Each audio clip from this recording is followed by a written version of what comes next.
ng tubig ang kon natin, okay? Sa procedural, yung sa handling, yun naman ang nagbibigay lang ng stress dyan, okay? Ito yung mga palatandaan, pag nakita nyo, halimbawa, kasi pag maga kasi, bago sumikat si Haring Araw kasi, doon pala mag-i-start tataas yung dissolved oxygen natin, na? Ngayon, kung nakita nyo, mataas na yung araw, sumisinghap pa yung isda nyo. Yung kumukuha ng hangin sa taas, ibig sabihin po mababa ang dissolved oxygen nun. No? Papasukan nyo na uli ng tubig yon. Sige, tuloy-tuloy lang. Huwag muna kayo magpapakain pag ganon. No? Hintayin nyo makarecover yung isda nyo. Dalawa lang yun. Maaaring din sa environment yun. Ano? Okay? Pag yung nangingitim yung kulay niya, kahit naman ako, hirap na ako, hindi ka mangitim sa yan po, matamlay yung isda kasi ang talagang active na isda, pag ginulat mo yan, kulasan yan, meron yung pag matamlay yung isda mo, kahit anong gulat mo, naka-steady lang siya, hindi po gagalaw yan. Minsan yung iba, tabingi pa yung langoy. Yan po, kaya maging mapanuri po kayo sa ganon. Okay po. Yan, medyo mahinang kumain, baka yung binilinan nyo magpakain, mahina lang kumain, itcha pa rin ang itcha ng feeds, lulubog lang sa ilalim yon, magiging lason lang sa ilalim yon. Okay? Yan, syempre, nabubural daw yung mata, kahit ano naman sigurong hirap mo siguro, talagang luluwa ang mata mo sa hirap, Okay. Sa harvesting po, ang talagang ang pag-aalaga po natin tilapia, kung susundin po natin yung protocol, nasa 4 months lang po talaga ang pag-aalaga. Kasi ang target lang naman natin dyan, nasa 4 to 5 pieces a kilo. Huwag na natin palakihin pa ng dalawahan, ganyan, Juan. Kasi yung risk niya sa pagkamatay, andun pa yon. Ang presyo naman, the same lang din. Kay malaki yung isda mo, pares lang naman per kilogram ang presyo niyan. Kaya sa market, mas gusto pa nga nila yung 4-5 kasi yung mga halimbawa sa isang pamilya, kung 5 kayo isang pamilya, bili ka 1 kilo, 5 piraso na tigi-tigi sa kayo. Kung malaki kukunin mo, kanya-kanya kayong kurot lang na ganyan. Walang pan. Okay? Kung gusto nyo, maximum na siguro yan, nasa 5 months lang yung pagkukulture natin kung talagang susundin natin yung tamang pagpapakain sa isda natin. Okay? So, halimbawa, mag-harvest tayo. Sa amin kasi, meron kasi yung mga kumukuha ng mga naka-aerator na tricycle na may aerator siya. Pag dinala nila sa bayan, live talaga siya. Bawat isang tricycle nung kumukuha sa amin kung 200 kilos lang. Ilang tricycle na may aerator yun. Ganun ang nila sa amin. Kaya minsan kami ang kinukulang ng mga harvest namin na naibibigay. Kaya yung mga taga Nueva Ecija nakakakuha pa ng isda rito galing ng Pampanga, ganyan. Na malayo pa nagkakuha. Okay?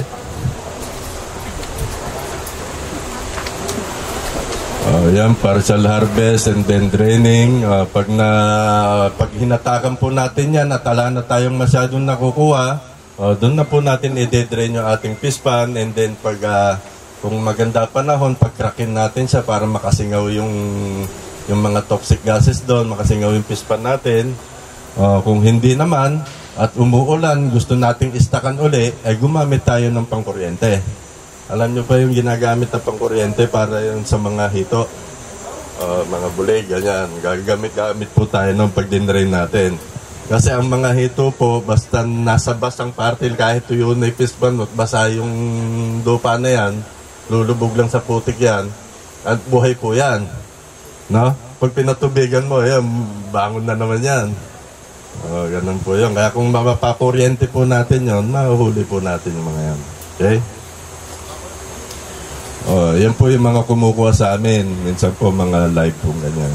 Okay? Ito, may yelo naman na po yung papatayin nila sa yelo. So, meron din tayong paraan ng pag-grow out, kung gusto nyo ng tuloy-tuloy. Kasi ang isang cycle talaga ng grow out, yung traditional natin, ay nasa 4 to 5 months. Ngayon, meron tayo yung tinatawag nating modular culture system. Ano? Halimbawa, meron tayong maliit na fish pan, meron tayong malaking fish pan. Ang ginagawa namin, nagna-nursery muna kami dito sa maliit. No? Ini-stackan namin ng 20 per square meter yon. Hanggang 2 buwan namin ikukulture. No? So yun, inaabot ng 30 to 40 grammers yun doon sa maliit na butas. After 2 months, ililipat namin sa mas malaking butas yon.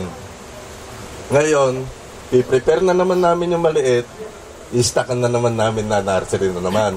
Na? Okay. Dito sa malaki ngayon, yung inilipat mo, aalagaan mo lang ng 2 months yun. After 2 months, aani ka na. Okay?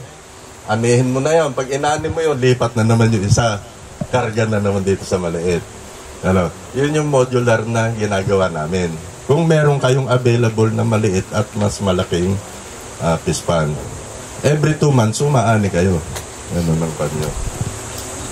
Ngayon, kung meron pang mas malaki uli, gusto nyo talaga yung mga malalaki, pwede nyo ilipat nyo after 2 months do sa growth stage nya, lipat mo to ng 2 per square meter, paabutin mo ng 2 buwan uli yun, aabutin ng mga 600 to 700 grams po yun, bawat isa.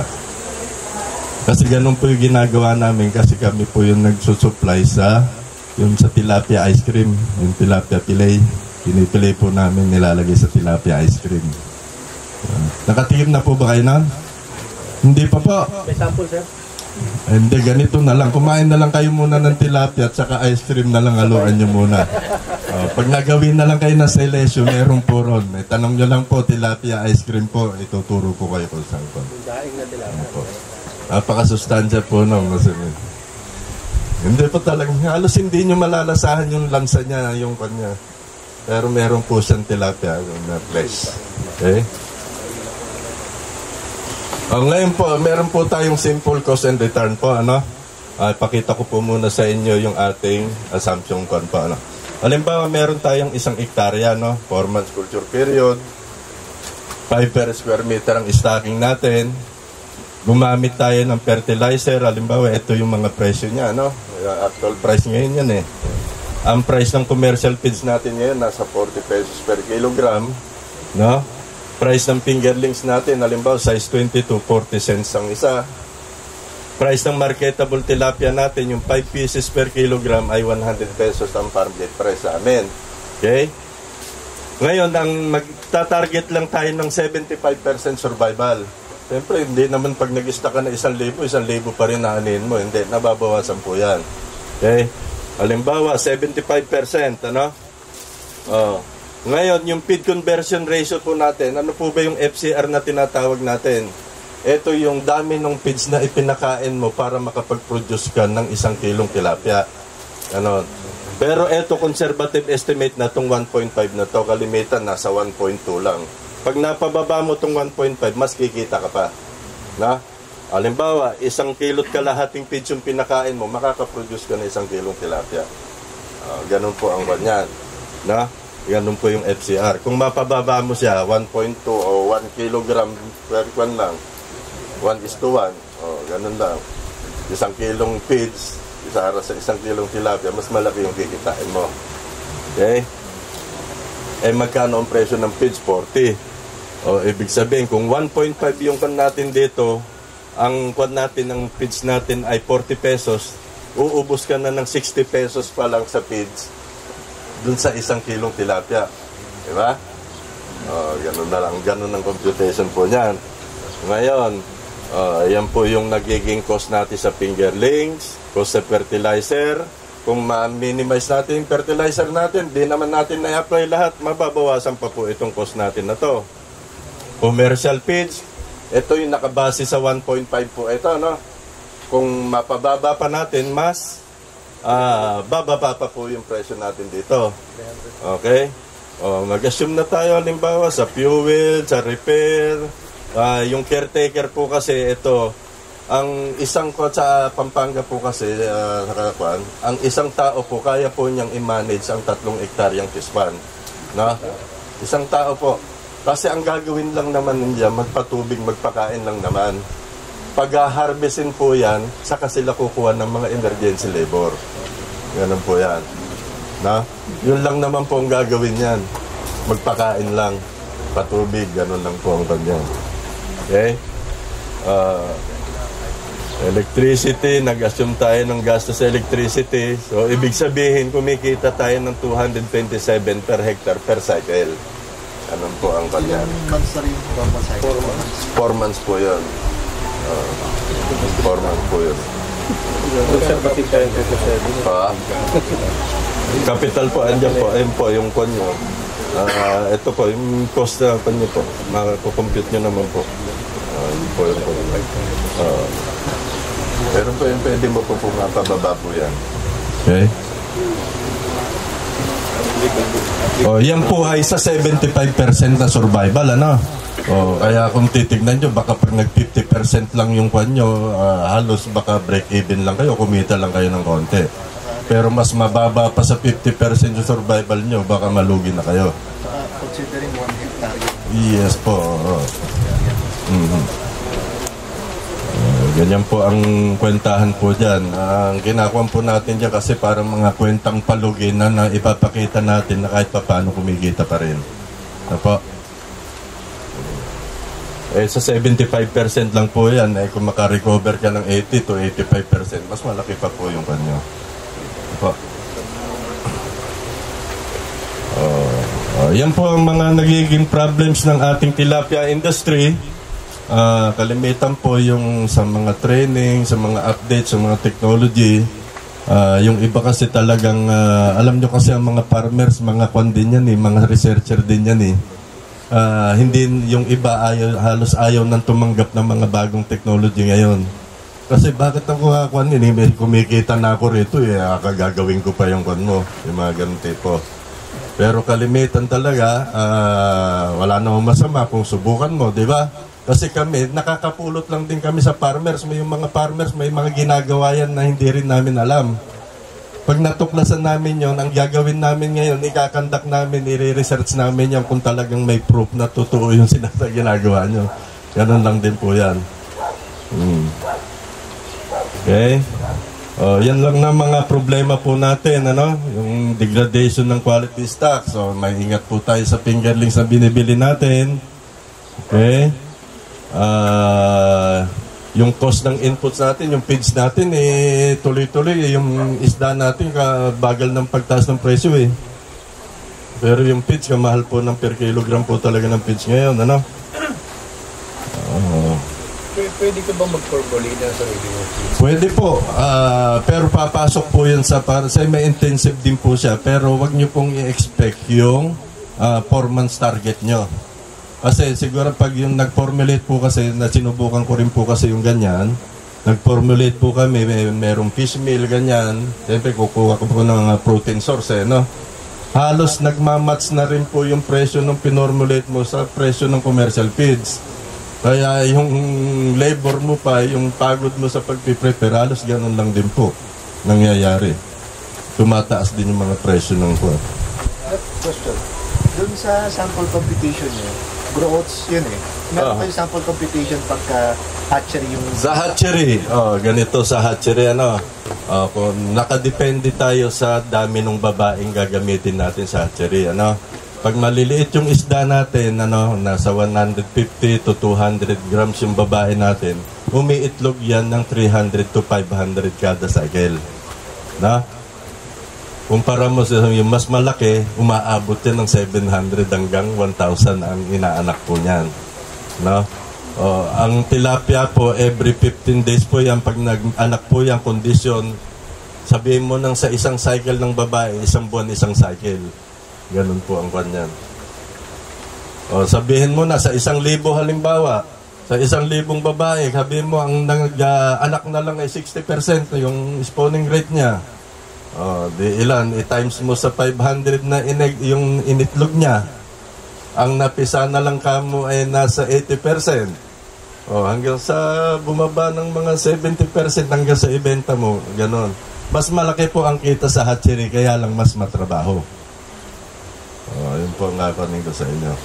Pero kung mag-hatchery po kayo, mas maganda kahit pa paano mag-hands-on po kayo dun sa amin para makita nyo talaga yung actual na ginagawa po ron.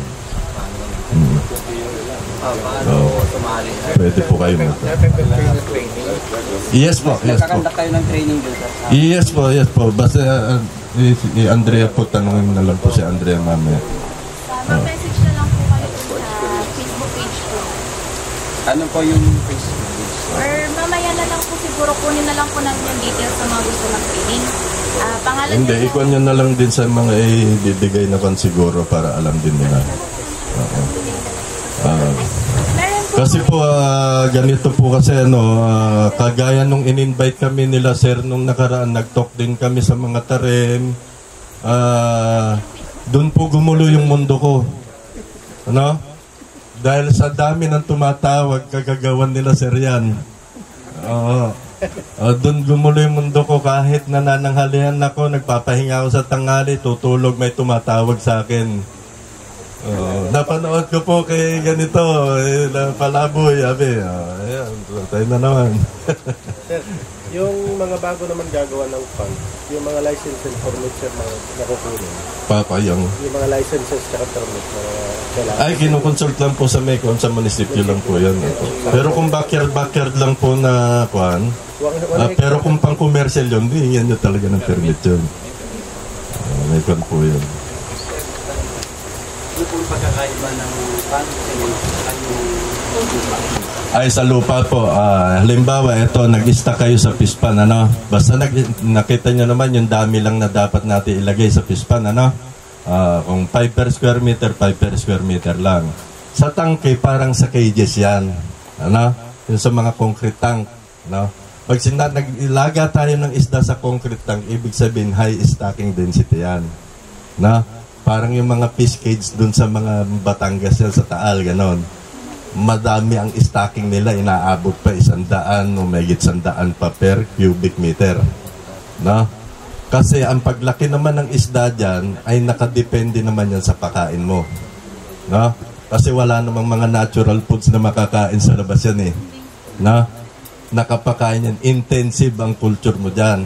Parang walang iniwan sa kanya na biofloc, mamaya at pagkuhan ituturo sa inyo ni Sir yan.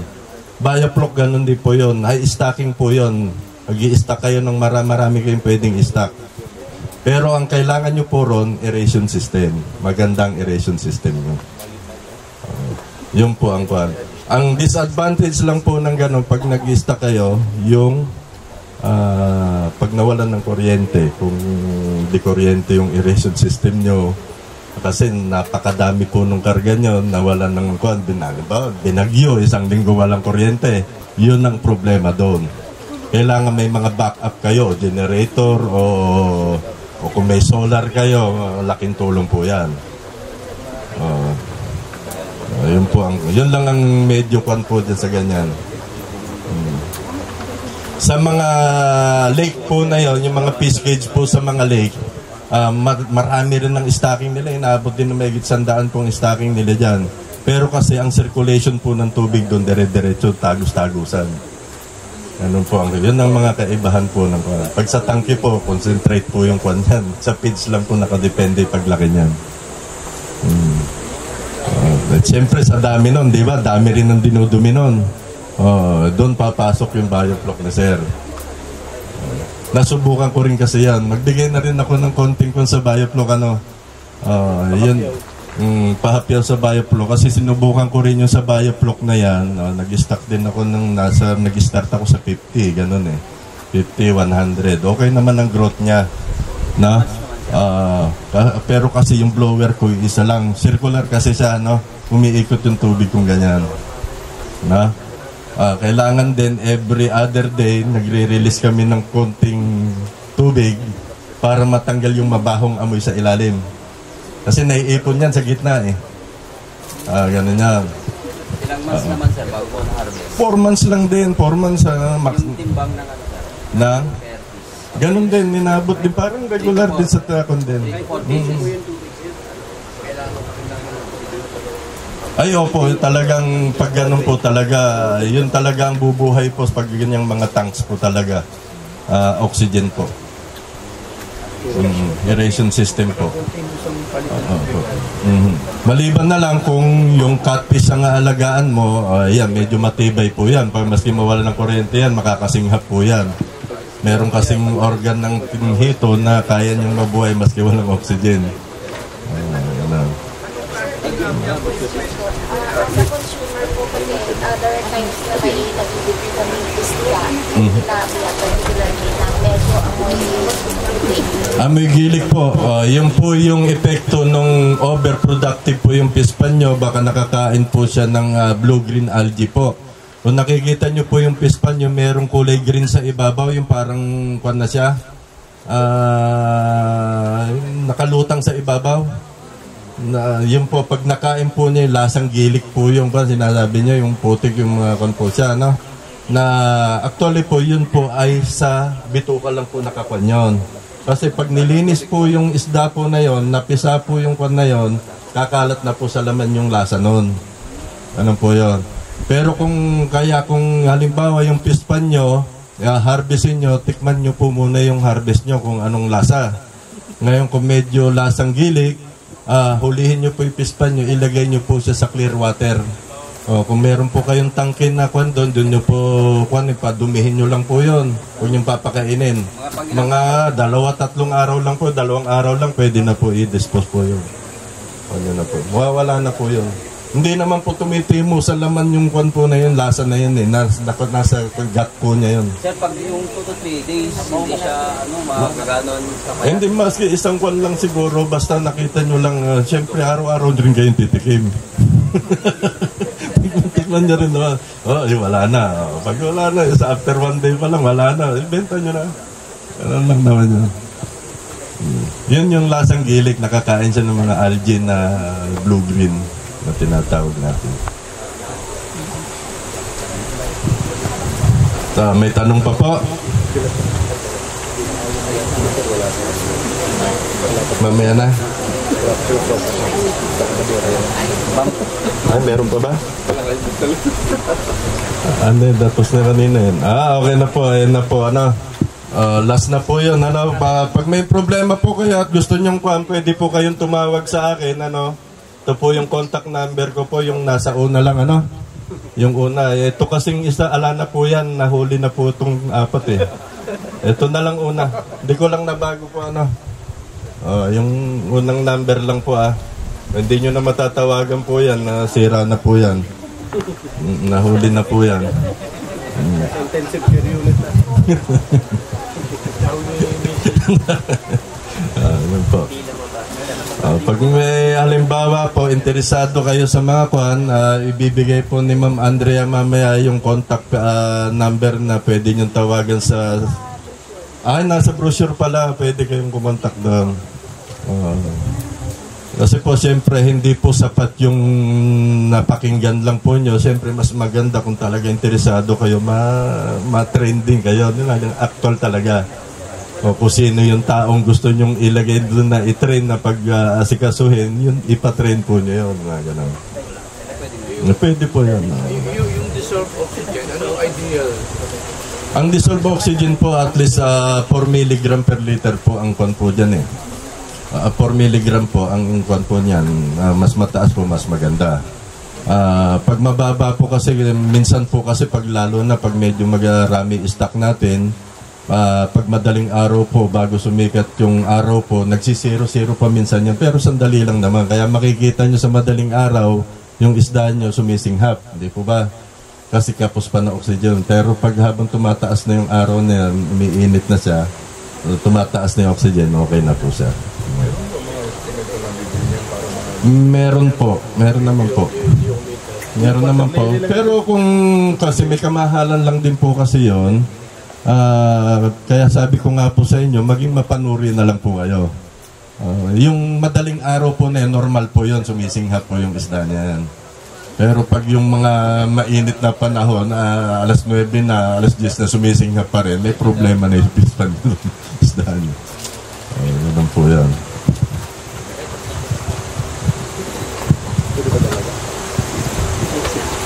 Okay na po.